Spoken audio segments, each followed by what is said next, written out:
इसके बारे में जानकारी होगी कि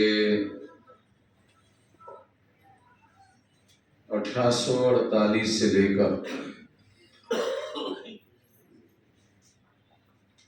1956 तक 108 साल का संघर्ष आधुनिक भारत में होता हुआ हमें दिखाई देता है।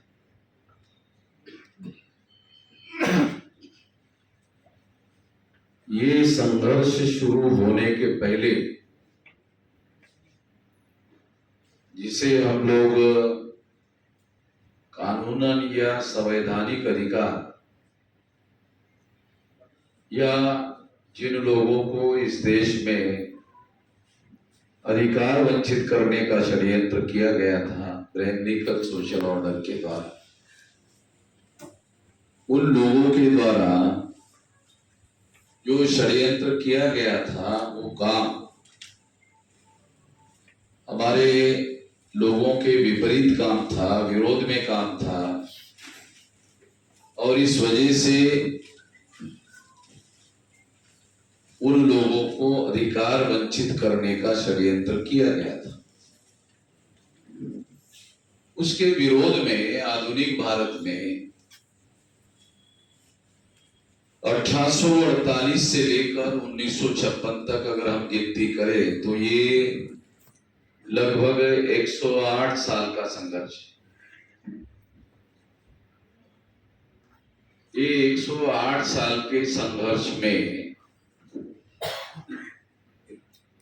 विशेष तौर पर बाबा साहब अम्बेडकर के द्वारा जो संघर्ष किया गया, योजनाबद्ध तरीके से संघर्ष किया गया, प्लान बनाकर संघर्ष किया गया,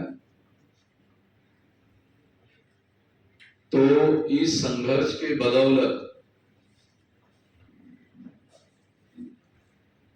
शेड्यूल कास्ट के लोगों को, शेड्यूल ट्राइब के लोगों को, बैकवर्ड क्लासेस के लोगों को, जो खास तौर पर ब्रह्मनिकल सोशल ऑर्डर के शिकार लोग थे,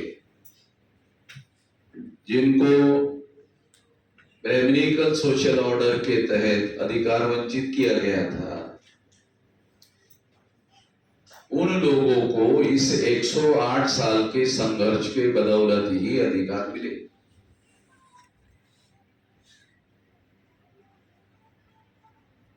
जब कॉन्स्टिट्यूशनल रिफॉर्म का आंदोलन देश में चल रहा था तो उस रिफॉर्म्स आंदोलन के बदौलत 1919 का फर्स्ट इंडिया एक्ट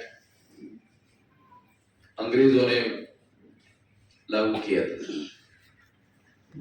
1919 में फर्स्ट इंडिया एक्ट, और इस फर्स्ट इंडिया एक्ट के तहत, क्योंकि ये एक्ट फर्स्ट इंडिया एक्ट जो था ये अंग्रेजों ने सारे देश भर में लागू करवाया था, और सारे देश भर में लागू करने की वजह से उस समय हमारे लोगों को कानूनन कुछ अधिकार मिलने चाहिए थे, और उस संबंध में बाबा साहब अम्बेडकर के द्वारा 1918 में जो अंग्रेजों के द्वारा साउथ बरो कमीशन भारत में भेजा गया था, उसको उन्होंने रिटर्न मेमोरेंडम सबमिट किया था। उस रिटर्न मेमोरेंडम में उन्होंने जो मांगे अंग्रेजों को कॉन्स्टिट्यूशनल रिफॉर्म्स में मांगी थी, वो मांगे मंजूर नहीं हुई। उनको इस बात का विरोध था, बाबा साहब अम्बेडकर का इस बात के लिए विरोध था कि हमें हमारे शेड्यूल कास्ट, शेड्यूल ट्राइब के लोगों को नॉमिनेटेड रिप्रेजेंटेशन नहीं चाहिए, हमें रियल रिप्रेजेंटेशन चाहिए। आज भी हमारे बहुत सारे जो पढ़े लिखे लोग हैं उन लोगों को नॉमिनेटेड रिप्रेजेंटेटिव और रियल रिप्रेजेंटेटिव रिप्रेजेंटेटिव का फर्क समझ में नहीं आता। मैं ये नहीं कह रहा हूं कि जो हमारे अनपढ़ लोग हैं उनको समझ में नहीं आता, मैं ये नहीं कह रहा हूं। मैं कह रहा हूं जो हमारे पढ़े लिखे लोग हैं, शेड्यूल कास्ट के, शेड्यूल ट्राइब के, बैकवर्ड क्लास के, उनको ये बात समझ में नहीं आती। वो लोग कांग्रेस के द्वारा ज्यादातर समय में तो कर्नाटक में कांग्रेस का राज रहा है और अभी तो बीजेपी के लोगों का राज है। और बीजेपी के लोगों को भी जो नॉमिनेटेड रिप्रेजेंटेशन है, जो कांग्रेस ने और गांधी ने हमारे लोगों पर थोपा, बाबा साहब अम्बेडकर के द्वारा तो नॉमिनेटेड रिप्रेजेंटेशन का शुरू से विरोध होता रहा। और इस वजह से बाबा साहब अम्बेडकर ने राउंड टेबल कॉन्फ्रेंस में जब इस बात का विरोध किया और कहा कि हमें नॉमिनेटेड रिप्रेजेंटेशन नहीं चाहिए, हमें रियल रिप्रेजेंटेशन चाहिए।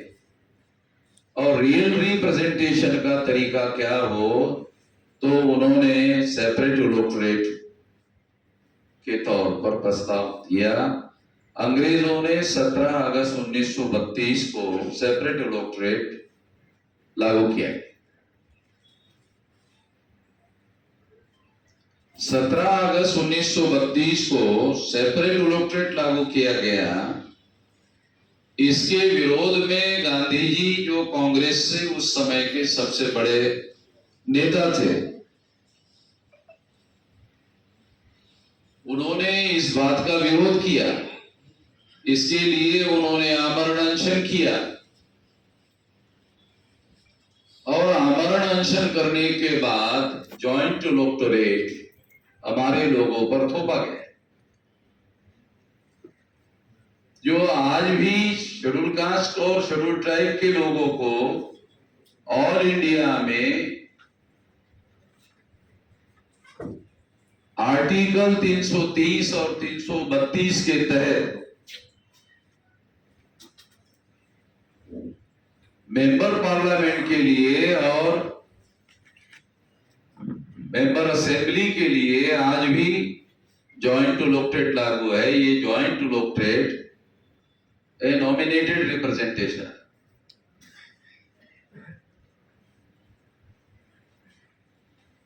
सारे देश के साथ साथ कर्नाटक के भी पढ़े लिखे लोगों को रियल रिप्रेजेंटेशन और नॉमिनेटेड रिप्रेजेंटेशन का अर्थ समझ में नहीं आता। और अभी हमारे बहुत सारे शेड्यूल कास्ट के और शेड्यूल ट्राइब के जो लोग हैं, सारे देश के साथ साथ कर्नाटक में भी नॉमिनेटेड रिप्रेजेंटेशन से खुश है। इस नॉमिनेटेड रिप्रेजेंटेशन ने शेड्यूल कास्ट और शेड्यूल ट्राइब में दलाल और बड़वे पैदा किए। दलाल बड़वे समझते हो आप? हिंदी में समझ में आता है दलाल बड़वे। बहुत सारे शेड्यूल कास्ट शेड्यूल ट्राइब के जो एमएलए इधर कांग्रेस से चुनकर जाते हैं, तो उनके लिए बाबा साहब अम्बेडकर ने दलाल और बड़ों का इस्तेमाल किया है। ये मेरा शब्द नहीं है, बाबा साहब अम्बेडकर का शब्द है। हमारे लोगों को एक तो बाबा साहब अम्बेडकर ने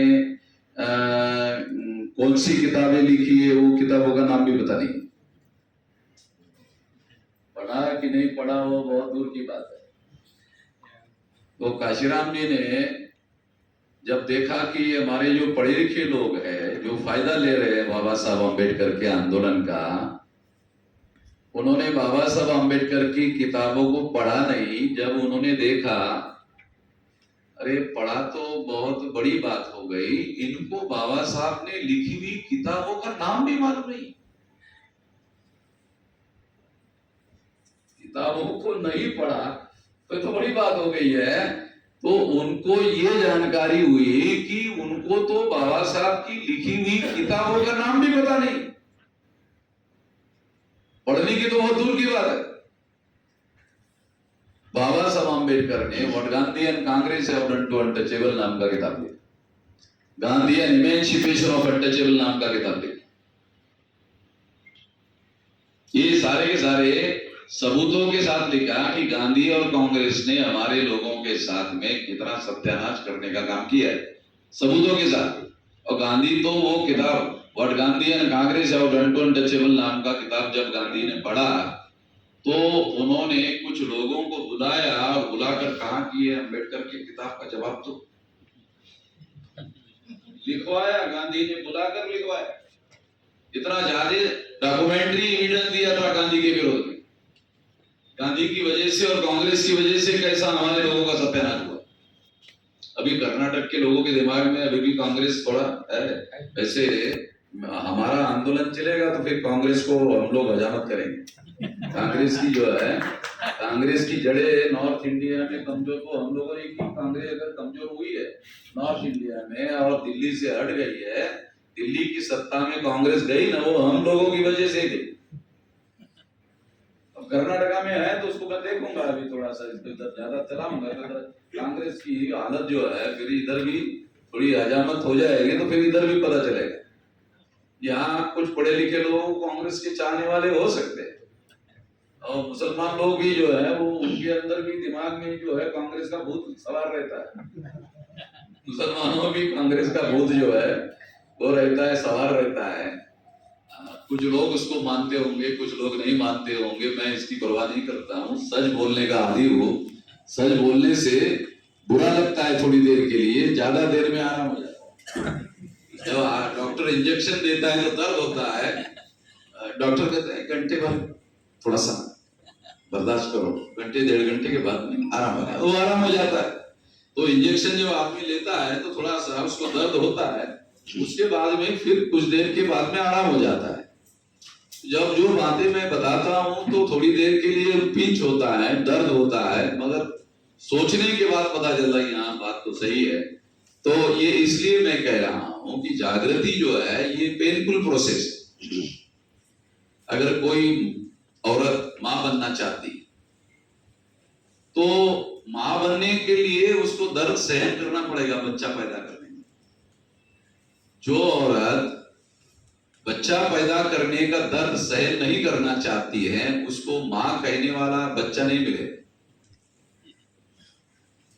मां हर औरत जो है, एक तो औरत होती है, एक माँ होती है, दो चीजें अलग है। औरत एक अलग चीज है और माँ एक अलग चीज है।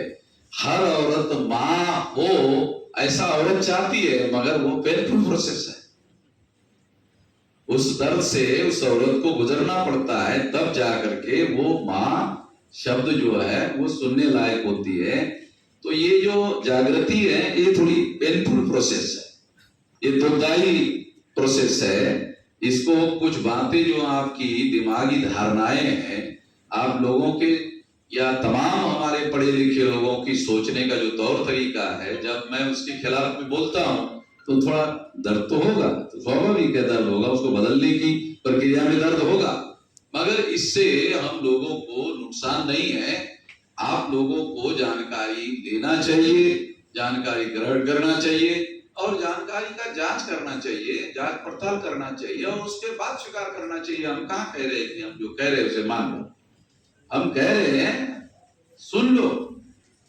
हम ये नहीं कह रहे कि इसे मान लो, हम कह रहे हैं इसे सुन लो, फिर जो सुना गया उसको जांच लो, उसको परख लो, उसके बाद में सही लगा तो स्वीकार कर लो, नहीं लगा तो उसके बारे में सवाल पूछो।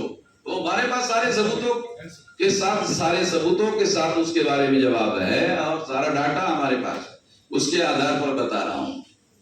तो 17 अगस्त 1932 को बाबा साहब अम्बेडकर ने जो सेपरेट डॉक्टरेट हासिल किया था, जो चीज अंग्रेजों को समझ में आई, गांधी जी को उससे ज्यादा समझ में आई और उन्होंने कहा कि इससे जो है शेड्यूल कास्ट और शेड्यूल ट्राइब के रियल रिप्रेजेंटेटिव चुनकर जाएंगे। गांधी जी को बात समझ में आई। गांधी जी उपवास के लिए बैठे एरवड़ा जेल में, तो उनकी हालत बहुत खराब हो गई। मतलब वो जाने वाले थे, इतनी हालत खराब हो गई थी कि अब जाएंगे, ज्यादा देर जीवित रहने वाले नहीं है, ये हालत खराब हो गई थी गांधी जी। तो सरदार पटेल जो है मिलने के लिए एरवड़ा जेल गए और एरवड़ा जेल गए तो एरवड़ा जेल में गांधी जी को सरदार पटेल ने कहा, गांधी जी को वो बापू कहते थे, तो बापू के ये अछूतों और आजादी के बीच में आप जो है सैंडविच बन गए हैं, तो ये झंझट में नहीं पड़ना चाहिए, आजादी हमारे लिए ज्यादा महत्वपूर्ण है। ऐसा सरदार पटेल ने गांधी जी को कहा। गांधी जी की हालत बहुत खराब थी, तो गांधी जी ने महादेव भाई देसाई जो उनके पर्सनल सेक्रेटरी थे, तो उनको इशारे से कहा कि जरा इस सरदार पटेल को बात समझ में नहीं आ रही है कि मैं उपवास क्यों कर रहा हूं, मैं आमरण अनशन क्यों कर रहा हूं, उसको समझ में नहीं आ रहा है, तो तुम ऐसा करो कि मुझे उठाकर बिठाओ। तो महादेव भाई देसाई ने उठाकर बिठाने के लिए गांधी जी की पीठ पीछे जो पीलो है उसको खड़ा कर दिया, 2-3 पीलो रख करके उसको पीठ पीछे खड़ा कर दिया, और गांधी जी थोड़ा उठकर बैठे बेड पर। उठकर बैठने के बाद गांधी जी ने सरदार पटेल को कहा कि सरदार, मुसलमानों को पहले ही सेपरेट इलेक्टोरेट मिल चुका है, और इस सेपरेट इलेक्टोरेट की वजह से मुसलमानों में रियल रिप्रेजेंटेशन, लड़ाकू किस्म के लोग पैदा हो गए जो मेरी बात नहीं सुनते।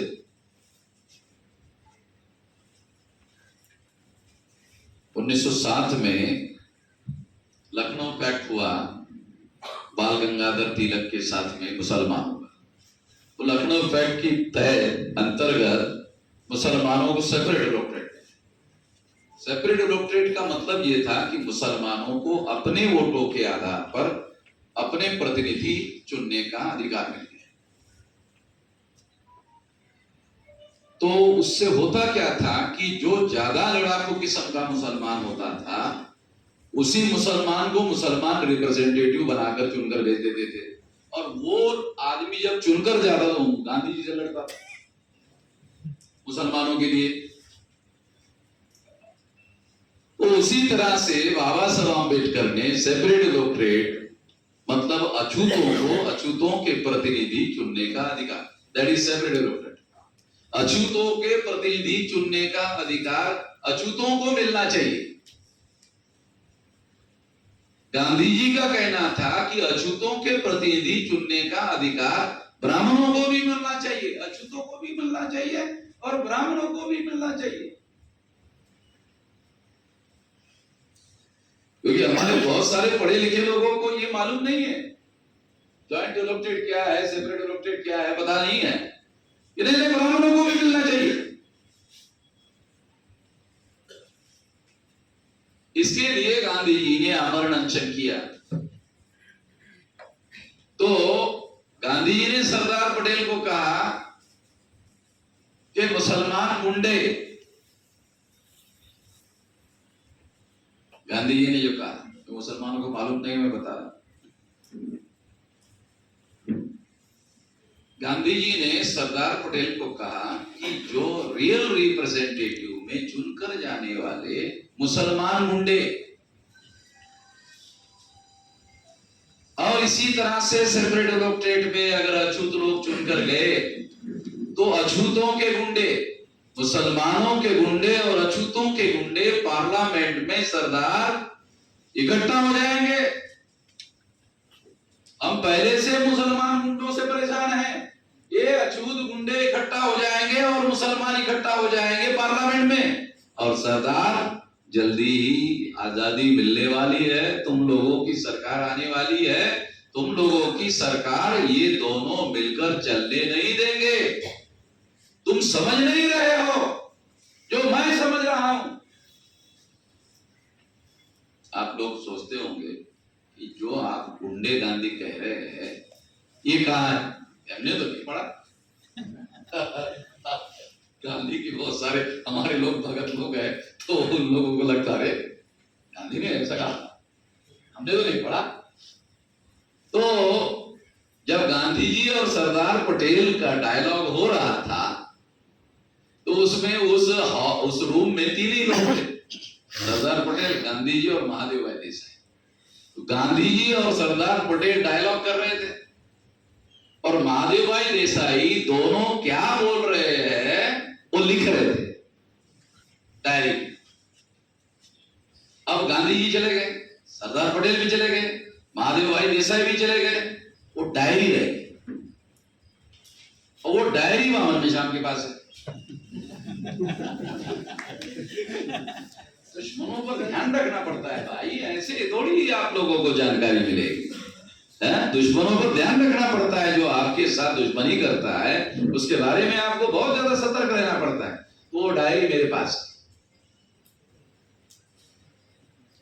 वो डायरी में सरदार पटेल और गांधी जी के बीच में सीक्रेट वार्तालाप क्या हुआ, उस सीक्रेट वार्तालाप में गांधी जी ने मुसलमानों को गुंडे कहा और किसको गुंडे कहा, इलेक्टेड रिप्रेजेंटेटिव को गुंडे कहा। अच्छा, कौन से इलेक्टेड रिप्रेजेंटेटिव को गुंडे कहा गांधी जी ने, जो रियल रिप्रेजेंटेटिव थे उनको गुंडे कहा। जो गांधी जी के हाँ में हाँ मिलाने वाले लोग थे वो तो रियल रिप्रेजेंटेटिव थे।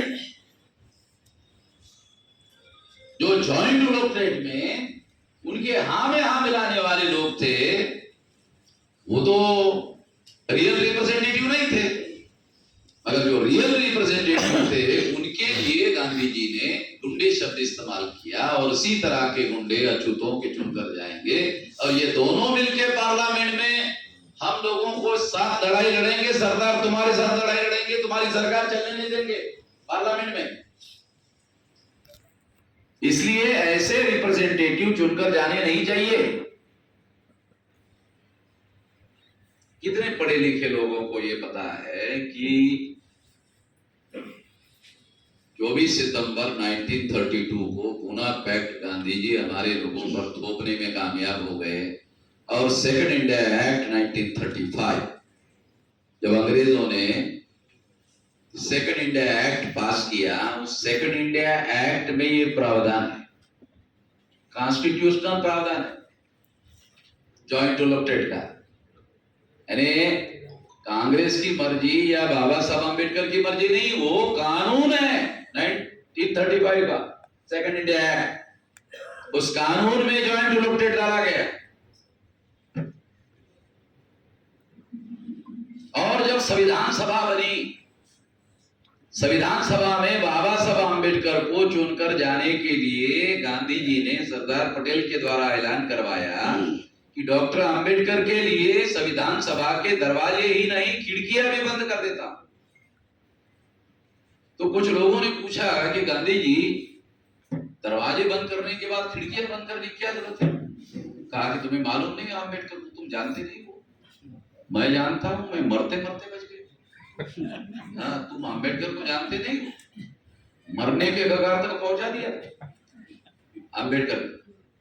तो इसलिए वो विद्रोही किस्म का आदमी है, जब दरवाजे बंद देखेगा तो खिड़की के पास जाएगा ही जाएगा और खिड़की से कूदने की कोशिश करेगा, इसलिए खिड़कियां भी बंद करना जरूरी है।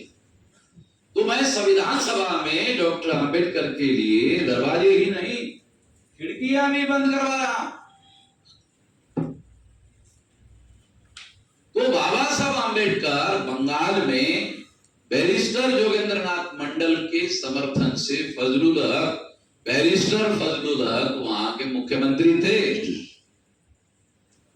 और इस वजह से बैरिस्टर जोगेंद्रनाथ मंडल और फजलुल हक जो वहां के मुख्यमंत्री थे मुसलमान, दोनों की मदद से बाबा साहब अम्बेडकर जो दरवाजे और खिड़कियां बंद थी उसको खोला उन्होंने और संविधान सभा में पहुंचे अकेले। बाबा साहब अम्बेडकर संविधान सभा में अकेले पहुंचे और अकेले पहुंचने के बाद में जब वो इलेक्शन जीत करके गए, तब उसके बाद में कांग्रेस के सामने संकट खड़ा हो गया। संकट था पार्टीशन का, भारत के विभाजन का संकट खड़ा हो गया और जब भारत का संकट खड़ा हो गया था, जब भारत का संकट खड़ा हो गया था, इस वजह से उस संकट से बचने के लिए गांधी और नेहरू को बाबा साहब आम्बेडकर के साथ समझौता करना पड़ा और समझौते के तहत ड्राफ्टिंग कमेटी का बाबा साहब आम्बेडकर को चेयरमैन बनाया गया। बाबा साहब आम्बेडकर संविधान के पंडित थे, इस वजह से उनको संविधान लिखने की जिम्मेदारी कांग्रेस के लोगों ने लगाई। गलत बात है। पार्टीशन की वजह से गांधी और कांग्रेस संकट में फंस गए थे और इस संकट से निकलने के लिए बाबा साहब आम्बेडकर की उनको मदद की जरूरत थी। इस वजह से बाबा साहब आम्बेडकर के साथ समझौता करके उन्होंने ड्राफ्टिंग कमेटी का चेयरमैन बनाया। वो संकट क्या था? वो संकट ये था कि अंग्रेजों ने ब्रिटिश पार्लियामेंट में ये पॉलिसी बनाई थी कि हम लोग ट्रांसफर ऑफ पावर करेंगे, मगर उसकी एक शर्त है कि जितने आपस में लड़ने झगड़ने वाले नेता लोग हैं भारत में, वो आपस में मिलजुल कर संविधान का निर्माण करे, सहमति बनाए संविधान में। जब संविधान पर सहमति बनकर संविधान लिख ले तो फिर संविधान के आधार पर हम लोग भारत छोड़कर चले जाए। ये मामला था। तो बाबा साहब आम्बेडकर की सहमति, क्योंकि बाबा साहब आम्बेडकर भी एक बहुत झगड़े का मोर्चा उन्होंने भी खड़ा करके रखा था। बड़ा झगड़ा उनका भी था। मोहम्मद अली जिन्ना का एक झगड़ा था, एक झगड़ा बाबा साहब आम्बेडकर का भी था। तो इनकी सहमति देना जरूरी था। तो सहमति कैसे लिया जाए, ये संकट था। सहमति कैसे लिया जाए? तो माउंटबेटन ने जवाहरलाल नेहरू को कहा अम्बेडकर से समझौता कर लो। समझौता करने की बात जब माउंटबेटन ने बाबा साहब आम्बेडकर जवाहरलाल नेहरू को कही तो जवाहरलाल नेहरू गांधी जी को मिले और गांधी जी को जवाहरलाल नेहरू ने कहा कि माउंटबेटन ऐसा कह रहे हैं कि अम्बेडकर से समझौता करो। गांधी जी ने कहा कि तुम अम्बेडकर को जानते हो? तुम नहीं जानते हो, समझौता तो हमारा हुआ था पूना पेंट और मरते मरते बच गया था। अम्बेडकर का समझौता बहुत खतरनाक होता है। हाँ, तो इसलिए तुम जानते हो समझौता अम्बेडकर के साथ। तो गांधी जी को जवाहरलाल ने पूछा फिर क्या करें, ये तो संकट फंसा हुआ। अंग्रेज कह रहे हैं कि सहमति जरूरी है, जिनसे सहमति नहीं उनसे तो पाकिस्तान हो गया। अब इनसे सहमति नहीं हुई तो झगड़ा हल कैसे होगा? तो गांधी जी ने जवाहरलाल नेहरू को सलाह दिया समझौता मत करो, क्योंकि एग्रीमेंट हो जाएगा। समझौता तो तभी होगा जब दोनों का एग्रीमेंट होगा। तो एग्रीमेंट के बगैर तो अम्बेडकर मानने वाला नहीं है। लिखित रूप से पुना बैठ में अम्बेडकर ने मेरा साइन क्या बात,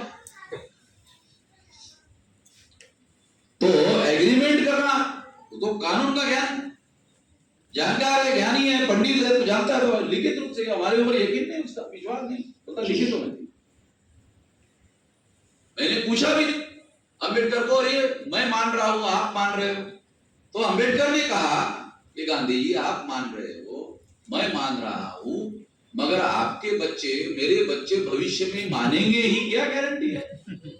इसलिए हमारे बच्चे भी आपस में मानते रहे, इसलिए लिखित रूप से करना जरूरी है। तो इस संकट से दूर होने के लिए उन्होंने इस बात को, एग्रीमेंट करने का मामला था, तो उन्होंने कहा कि एग्रीमेंट तो खतरनाक मामला है, तो इसलिए उपाय क्या किया जाए? तो गांधी जी ने जवाहरलाल को कहा कि जो संविधान जैसा अंबेडकर चाहते हैं वैसा लिखने के लिए उसको यकीन होना चाहिए। तो वो यकीन कैसे होगा, इसका इसमें से तरीका ढूंढकर निकालना चाहिए। इसकी वजह से बाबा साहब आम्बेडकर अकेले थे, अकेले व्यक्ति को ड्राफ्टिंग कमेटी का चेयरमैन बनाया गया। तो अकेले व्यक्ति के समर्थन की जरूरत नहीं थी। 99% जब पाकिस्तान बनने के बाद संविधान सभा में जो बहुमत था वो 99% कांग्रेस के पास था। पार्टीशन होने के बाद मुख्य विरोधी पार्टी तो मुस्लिम लीग थी। जब वो पार्टीशन बनकर पाकिस्तान चले गए तो बची हुई जो सीटें थी उसमें 99% सीटें कांग्रेस की थी। तो बहुमत नहीं, 99% सीटें थी, तो अम्बेडकर की सहमति देने की जरूरत ही नहीं थी। ये परिस्थितियां बहुत सारे लोगों को पता नहीं है। ये सारा डाटा है हमारे पास, उसके आधार पर बता। इसके बावजूद भी बाबा साहब अम्बेडकर अकेले चुनकर गए थे, वो भी बंगाल से चुनकर गए थे, फजलुल हक और बैरिस्टर जोगेंद्रनाथ मंडल की मदद से, क्योंकि वो दोनों की सरकार वहां थी, बैरिस्टर जोगेंद्रनाथ मंडल और फजलुल हक, शेड्यूल कास्ट और मुसलमान दोनों ने मिलकर गवर्नमेंट बनाई थी बंगाल में। आज भी बंगाल में, आज के तारीख में भी जो बंगाल है उसमें 30% मुसलमान है, 23% शेड्यूल कास्ट है। 30 और 23% दोनों लोग अगर मिल जाते हैं तो उनका परसेंटेज होता है 53। आज भी दोनों मिल जाते हैं तो सरकार आज भी बनती है। बहुत सारे लोगों को राजनीति की ये बारीकियां समझ में तो आती नहीं है। हर एक को राजनीति SC ST OBC के लोगों को समझ में आ जाए तो फिर ये लोग प्रजा क्यों रहेंगे, तो राजा बन जाएंगे। अगर सभी को, जो अहमद में इस्लाम को समझ में आता है, या काशीराम जी को समझ में आता था, या बाबा साहब अम्बेडकर को समझ में आता था, अगर यही बात हमारे लोगों को, सारे देश के लोगों को समझ में आती तो फिर तो हमारे लोग प्रजा नहीं रहते ना, फिर तो राजा हो जाते। तो इसलिए ये बात मैं आप लोगों को बता रहा हूं, समझा रहा हूं कि बाबा साहब अम्बेडकर संविधान के ज्ञाता और पंडित थे, इस वजह से उनको लिखने की जिम्मेदारी नहीं लगाई। उनको इसलिए जिम्मेदारी लगाई कि ये एक राजनीतिक पेश था, राजनीतिक संकट था। इस राजनीतिक संकट से कांग्रेस को निकलना था, और निकलने के लिए बाबा साहब अम्बेडकर का समर्थन जरूरी था। वो सीट में अकेले थे, मगर समर्थन में वो शेड्यूल कास्ट, शेड्यूल ट्राइब के प्रतिनिधि के तौर पर थे। इस वजह से उनको इस बात को मानना जरूरी था, और इसके तहत बाबा साहब अम्बेडकर को ड्राफ्टिंग कमेटी का चेयरमैन बनाया गया, और इस चेयरमैन की हैसियत से बाबा साहब अम्बेडकर ने 395 आर्टिकल का संविधान तैयार किया।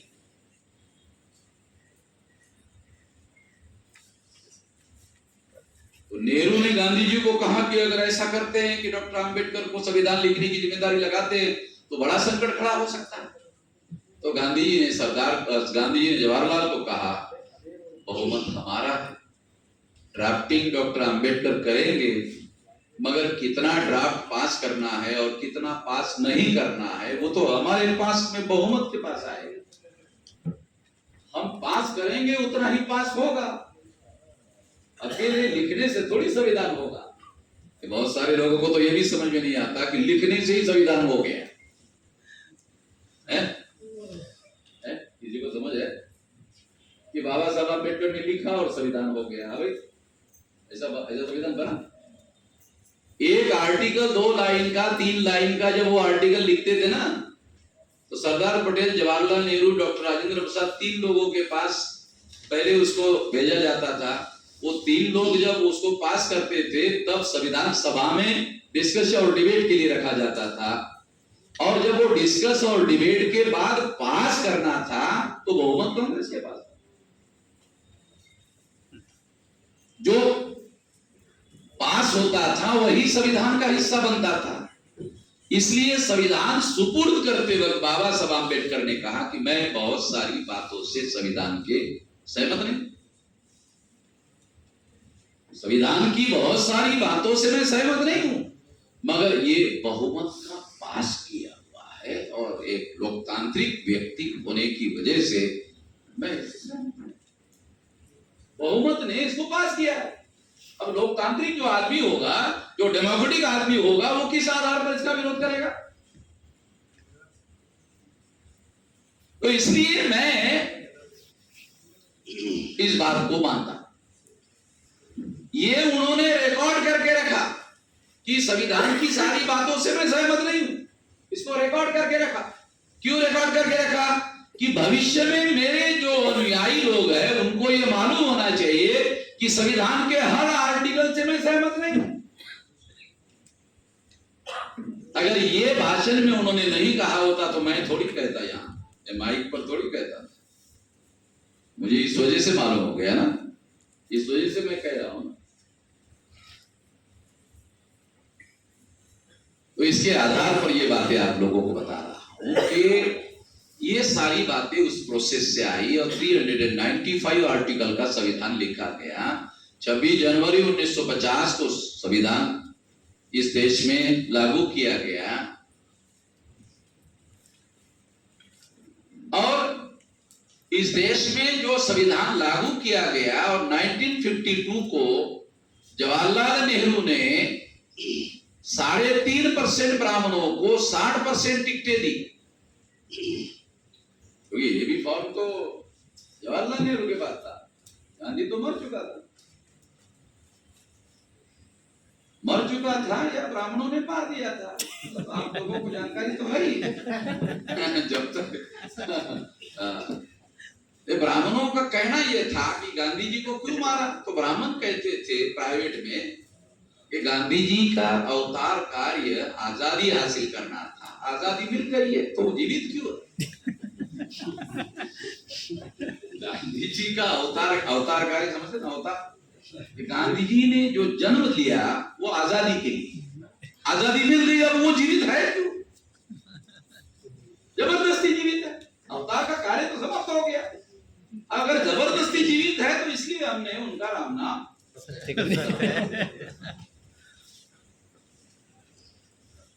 तो 26 जनवरी 1950 को जो संविधान लागू हुआ उसके आधार पर जो चुनाव हुआ, तो जवाहरलाल नेहरू कांग्रेस पार्टी के प्रेसिडेंट भी थे और प्रधानमंत्री भी थे। उन्होंने 3.5% ब्राह्मणों को 60% टिकटें दी, 47% ब्राह्मण चुनाव करते पहले से, और उनको जैसे संविधान पर अमल करना है उन्होंने किया, जो नहीं करना है नहीं किया। बहुमत के आधार पर सरकार चलाने का संविधान कहते अधिकार है, तो जितना उनको ठीक लगा अमल किया, जितना ठीक नहीं लगा अमल नहीं किया।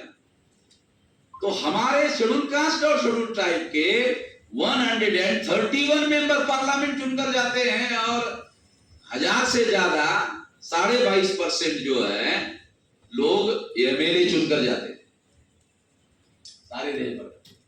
कितने लोगों को पता है कि 131 member parliament schedule caste schedule tribe के चुनकर जाते हैं और 1952 से लेकर 2022 तक आज के तारीख तक सेंट्रल में किसी की भी सरकार शेड्यूल कास्ट और शेड्यूल ट्राइब के समर्थन के बगैर दिल्ली में नहीं बनी। कांग्रेस की कभी भी कोई सरकार शेड्यूल कास्ट शेड्यूल ट्राइब के सपोर्ट के बगैर नहीं बनी दिल्ली में, कोई भी सरकार नहीं। कांग्रेस की छोड़ो, नरेंद्र मोदी 2014 में चुनाव जीतकर आया, मैं करंट आंकड़ा आप लोगों को बता रहा हूं, 76 member parliament out of 131 member parliament, 76 MP SC और एसटी के 303 बीजेपी के चुनकर आए, उसमें 303 में 76 शेड्यूल कास्ट शेड्यूल टाइप के है। 76 303 में माइनस करो, बीजेपी का बहुमत खत्म हो जाता है। इसका मतलब है जॉइंट इलेक्टोरेट का जो सिस्टम है, उसी सिस्टम की वजह से कांग्रेस बहुमत हासिल करती थी दिल्ली में, और उसी सिस्टम की वजह से बीजेपी को दिल्ली में बहुमत हासिल है। तो गांधी कांग्रेस का भी समर्थक है, गांधी बीजेपी का भी समर्थक है। इतने लोगों को ये समझ में आता है राजनीति कि गांधी की वजह से बीजेपी को 76 सीटें मिली, शेड्यूल कास्ट शेड्यूल ट्राइब किया और उसके सपोर्ट की आधार पर बीजेपी की सरकार बनी हुई है। यदि ये जॉइंट इलेक्टोरेट नहीं होता, यदि ये सेपरेट इलेक्टोरेट होता, तो 52 में ही कांग्रेस की सरकार हमारे सपोर्ट के बगैर नहीं बनती, हमारे सपोर्ट से बनती। अगर कांग्रेस का प्रधानमंत्री हमारे सपोर्ट से बनता तो क्या होता? तो प्रधानमंत्री जवाहरलाल नेहरू होता, उसका प्राण हमारे पास होता। प्राण समझते हो क्या? हिंदी समझते हैं थोड़ा बहुत। प्राण उसका हमारे हाथ में होता, तो जब चाहे साले के प्राण को ऐसा रगड़ सकते थे जैसे मुर्गी को रगड़ते हैं। बाबा साहब अम्बेडकर हमारे लोगों को सेपरेट डॉक्टरेट दे रहे थे, तो हमारे संख्या के अनुपात में बाबा साहब अम्बेडकर कहते थे कि हमारे लोगों का हमारा अधिकार होना चाहिए, हमें अपने हक और अधिकार का फैसला लेने का अधिकार होना चाहिए हमारे पास में, अगर डेमोक्रेसी है। अगर आप गांधी जी आजादी की लड़ाई लड़ रहे हो तो बाबा साहब ने गांधी जी को सवाल किया कि गांधी जी, देखो आप लोगों को सुनकर थोड़ी हैरानी होगी, थोड़ा विचार करने के लिए बता रहा हूं। गांधी जी आजादी की लड़ाई लड़ रहे थे, गांधी जी को बाबा साहब अम्बेडकर ने पूछा, गांधी जी आजादी में हम भी आजाद होंगे क्या? हमारे लोगों के तो सारे अभी तक दिमाग में नहीं आते कि 46 में बाबा साहब अम्बेडकर ने गांधी जी को पूछा, गांधी जी आजादी में हम भी आजाद होंगे क्या? आजादी की जो लड़ाई आप लड़ रहे हो, उस आजादी में हम भी आजाद होंगे क्या? हजारों साल से तो आप लोगों ने हमें गुलाम बनाकर रखा, अंग्रेजों से तो आप आजाद हो रहे हो, मगर क्या हम भी आजाद होंगे? आपका वर्ण व्यवस्था का रूल जो है, जाति व्यवस्था का जो रूल है, अस्पृश्यता का रूल है, आदिवासियों को सेग्रीगेट करने का रूल है, शूद्रत्व को पिछड़े वर्ग पर थोपने का रूल है, महिलाओं को दास बनाने का जो रूल है, सिस्टम है, घुमंतु जातियों को बहिष्कार करने का जो आप लोगों का रूल है, जो सिस्टम है, क्या आजादी में ये भी खत्म हो जाएगा? हम आजाद हो जाएंगे? तो जॉइंट डोलोप्टेट ने हमारे एमएलए और एमपी लोगों को गुलाम बनाकर रखा। जब उन लोगों ने एक सिस्टम बनाया और उस सिस्टम के तहत, जॉइंट डोलोप्टेट के तहत, उन लोगों ने हमारे इलेक्टेड एमएलए और इलेक्टेड मेंबर पार्लियामेंट को गुलाम बनाकर रखा। तो हमारे लोगों का मामला नहीं कह रहा हूं, आप लोगों के इलेक्टेड रिप्रेजेंटेटिव एमएलए और एमपी को गुलाम बना के रखा। आप लोगों की क्या औकात है? आप लोगों के इलेक्टेड रिप्रेजेंटेटिव को गुलाम बनाकर रखा, आप लोगों की क्या औकात है? हमारे लोगों को तो यही समझ में नहीं आता औकात क्या है। मैं आपको एक किस्सा सुनाता हूं। जस्टिस सकोदिया जयपुर में और चतुर्वेदी नाम का ब्राह्मण जो राज्यसभा का कांग्रेस का मेंबर थे और एक शेड्यूल कास्ट का एमएलए और ड्राइवर, 4 लोग जयपुर से जोधपुर जा रहे। तो कुछ देर चलने के बाद चतुर्वेदी जो राज्यसभा का मेंबर था कांग्रेस का, उसको टॉयलेट आ गया। उसने ड्राइवर को अरे रोको रोको रोको रोको रोक कर वो टॉयलेट के लिए चला गया। जाने के आधे मिनट बाद जस्टिस सकोदिया गाड़ी में बैठे थे और एमएलए गाड़ी में बैठे थे। एमएलए शेड्यूल कास्ट का था, जॉइंट डोलोप्टेट का। वो इसके लिए बता रहा हूं, ये जॉइंट डोलोप्टेट में कैसे लोग पैदा होते हैं। तो एमएलए ने जस्टिस साहब को पूछा, जस्टिस साहब तो चतुर्वेदी जी टॉयलेट को गए हैं, पानी लेकर नहीं गए। एमएलए जो शेड्यूल कास्ट का है ना, वो जस्टिस सकोदिया को बोल रहा है कि जस्टिस साहब वो चतुर्वेदी जी टॉयलेट को गए हैं मगर पानी लेकर नहीं गए। तो जस्टिस सकोदिया ने एमएलए को कहा, चतुर्वेदी जी का पिछवाड़ा है, धोना चाहता है, नहीं धोना चाहता,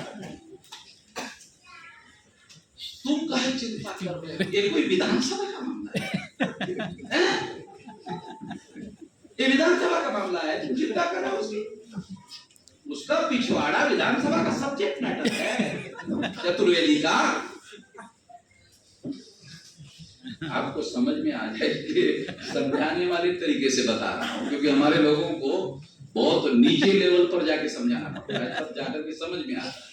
डायरेक्ट लैंग्वेज हमारे लोगों को समझ में नहीं आता, एग्जाम्पल लैंग्वेज में देना। तो चुप हो गए ये मेरे, उसकी बेइज्जती की, तो चुप हो गए। चुप होने के बाद 1-2 मिनट के बाद दोबारा ये जस्टिस साहब, मैं जस्टिस साहब उसके ऊपर गुस्सा हो गए, तुम दोबारा मेरी सहमति लेकर पानी लेके जाना चाहते हो? खबरदार मेरे को पूछा तो, मेरे को भी शामिल करना चाहते हो तुम्हारी नालायकी में? तुम नालायक हो, मुझे भी नालायक घोषित करना चाहते हो। तुमको पानी लेके जाना है, जाओ, मगर मेरे को पूछो। मतलब जॉइंट इलेक्टोरेट में कैसे एमएलए एमपी चुनकर जाते हैं, इसका एग्जाम्पल बता रहा हूं कि साला चतुर्वेदी टॉयलेट को गया, उसको पिछवाड़ा धोना है कि नहीं धोना है उसको चिंता नहीं है, उसको मालूम है चिंता करने के लिए एमएलए इधर बैठा हुआ है, अगले बार साले को टिकट चाहिए कि नहीं कांग्रेस? जब पिछवाड़ा धोने की चिंता करेगा तब तो मैं उसकी चिंता अगले बार में रिकमेंडेशन करूंगा कि साले को टिकट दो, ये बढ़िया किस्म का आदमी है। जब मेरे पिछवाड़े की चिंता कर सकता है तो आप अंदाजा करो कि ब्राह्मणवाद की कितनी चिंता करता है। तो पानी लेकर गए। ये जस्टिस साहब अजमेर के राजस्थान के अधिवेशन में उदाहरण बता रहे थे, तो मैं उधर ही बैठा था। मैंने जस्टिस साहब को, जस्टिस साहब, तो वो एमएलए पानी लेकर गया, तो क्या हमारे शेड्यूल कास्ट के एमएलए ने चतुर्वेदी का पिछवाड़ा पानी से धोया? मैंने जस्टिस साहब को पूछा भाई, तो जस्टिस साहब ने कहा झाड़ी के पीछे तो मैं देख नहीं पाया, हो सकता है ऐसा हो गया। जस्टिस साहब ने मुझे कहा, वो हमारे पास रिकॉर्डेड बातें बोल रहा हूँ, हमने हम हर चीज जो है रिकॉर्ड करते हैं, तो रिकॉर्डेड बात बोल। तो बाबा साहब आम्बेडकर दलाल कहते थे, भड़वे कहते थे, वो उन्होंने ये नहीं सोचा था कि इतने नीचे गिर जाएंगे कि पिछवाड़ा भी सारे धोने वाले हो गए। बाबा साहब आम्बेडकर ने इतना नहीं सोचा था गिरेंगे और इतने लेवल पर गिर जाएंगे, ऐसा उन्होंने नहीं सोचा था, मगर ऐसा हुआ। मैं आपको एग्जाम्पल के लिए बता रहा हूं कि जॉइंट इलेक्टोरेट ने हमारे रिप्रेजेंटेटिव की जो व्यवस्था है कितने बुरे हालत में पहुंचा, कितना भयानक स्थिति में पहुंचाया। और इस वजह से ये जो बाबा साहब आम्बेडकर ने 26 जनवरी 1950 को जो हमारे लोगों को हक और अधिकार दिया, उससे हमारे लोग पढ़े लिखे हो गए, उनको दुनिया भर की फैसिलिटी हो गई। वो फैसिलिटी का आज भी सारे देश भर के लोग फायदा उठा रहे हैं, मगर उनका बाबा साहब आम्बेडकर चाहते थे कि ये लोग जो पढ़े लिखे लोग हैं, मेरे आंदोलन से पैदा हुए लोग हैं, ये आंदोलन चलाएंगे। मगर जब उन्होंने देखा कि ये आंदोलन चलाए हुए, उन्होंने अपने जीवन में ही देखा। 18 मार्च 1956 को उन्होंने देखा कि इनकी हालत बहुत ज्यादा खराब है। तो एक जगह तो बाबा साहब आम्बेडकर ने कहा कि ये जो इलेक्टेड रिप्रेजेंटेटिव एमएलए एमपी है, ये पार्लियामेंट में क्या करते हैं, तो वहां बोलने का अधिकार होता है। तो बाबा साहब ने कहा they are opening their mouth only for yawning, वो केवल जमाई देने के लिए मुंह खोलते हैं, अन्यथा मुंह ही नहीं खोलते। तो इस तरह से हमारे लोगों के रिप्रेजेंटेशन की हालत है। तो हमारे पढ़े लिखे लोग, बाबा साहब आम्बेडकर उनसे ये चाहते थे कि ये मूवमेंट आगे बढ़ाए, उसके लिए कुछ करे, मगर ऐसा जब उन्होंने नहीं देखा तो उन्होंने 18 मार्च 1956 को कहा कि मुझे पढ़े लिखे लोगों ने धोखा दिया। ये बैकग्राउंड में आप लोगों को बता रहा। ये जो बैकवर्ड क्लासेस का मामला है, तो शेड्यूल कास्ट शेड्यूल ट्राइब के लोगों को तो आर्टिकल 330 और 332 के तहत पॉलिटिकल रिप्रेजेंटेशन है, कॉन्स्टिट्यूशनल। ओबीसी को तो बाबा साहब आम्बेडकर ने इस लड़ाई को आगे बढ़ाने का प्लान बनाया, मगर नेहरू ने बाबा साहब आम्बेडकर को ये कहकर चुप करवाया कि आप शेड्यूल कास्ट शेड्यूल ट्राइब के प्रतिनिधि हो, ओबीसी के आप प्रतिनिधि नहीं हो। ओबीसी के प्रतिनिधि गांधी जी है, तो गांधी जी जो कहेंगे वो करेंगे। तो गांधी जी ने बैकवर्ड क्लासेस के लोगों के लिए उनकी गिनती करने के लिए भी मना कर दिया, ताकि इसकी गिनती हो मगर हिंदू के अकाउंट में।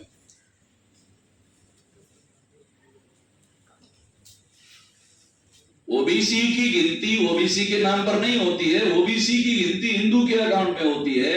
ओबीसी के नाम पर कॉन्स्टिट्यूशन ने अधिकार दिया, हिंदू के नाम पर अधिकार ही नहीं। ये बहुत सारे लोगों को समझ भी नहीं आता। अगर शेड्यूल कास्ट का आदमी कल अपने आप को डिक्लेयर करे कि वो हिंदू है, उसका उसी दिन अधिकार खत्म हो जाए। शेड्यूल कास्ट के नाम पर उसको कॉन्स्टिट्यूशन में अधिकार मिले हुए हैं, शेड्यूल ट्राइब के नाम पर अधिकार मिले हुए हैं, ओबीसी के नाम पर अधिकार मिले हुए हैं। तो ओबीसी को क्यों नहीं मिल रहा है, उसका कारण उसका काउंटिंग जो है वो हिंदू के नाम पर होता है। तो ये बहुत क्रिटिकल परिस्थिति है। इस क्रिटिकल परिस्थिति से निकलने के लिए ओबीसी को बहुत कुछ करना पड़ेगा। क्या करना पड़ेगा, क्या नहीं करना पड़ेगा, दोपहर के सत्र में मैं इसके बारे में आप लोगों को विस्तार से बताऊंगा। आपने मेरी बात ध्यान से सुनी, इसके लिए आभार, धन्यवाद।